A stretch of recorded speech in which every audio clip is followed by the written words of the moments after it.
I'm there in Compton, and I'm a resident here at the Carolyn Center. I'm a very social. I like to talk. I'm just very friendly. If you get to know me, you get to know I'm very helpful. I like to help. Also, I'm a big writer. I'm big into writing. I'm big into reading. I find great enjoyment of that, and those are my most favorite hobbies. And my dream career is teaching. Well, my childhood when I was growing up was pretty complicated in a way. I mean, grew up most of my life in foster care.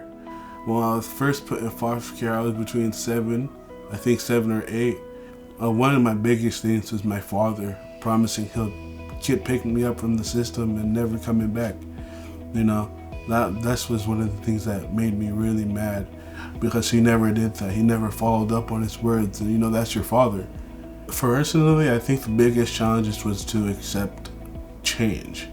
Having to adjust my attitude and my anger and my frustration with that I was going through, because all these things were happening to me and I didn't believe I truly deserved it. So before I came to CWC, I was actually in a stint of homelessness for a little bit. This place was very much of a saving grace for me from being on the streets.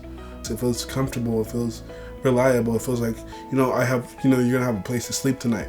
What it does for me, it's able to calm my mind in a way that I don't have to worry about where I'm gonna sleep or what I'm gonna do. It helps me allow to get the business done, In college, I'm starting college soon because I feel like I am comfortable enough to do that here. They do support you, and they see your efforts, and when they see your efforts, they congratulate it. And when they see you're not doing anything, they hold you accountable for that. And I think they're all doing a great job with helping people get on their feet.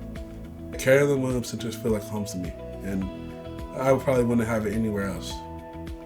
I want to take my story and use it to help other people, because it's not impossible. And I feel like for me, I use my own story for my own inspiration. It's like I did all this, but yet I'm still here strong. I didn't give up, even through all the times where I wasn't unsure if I was going to see my sisters again or if I was going to see my mom again. I stood there. I did not quit. I may have cried, but I did not quit.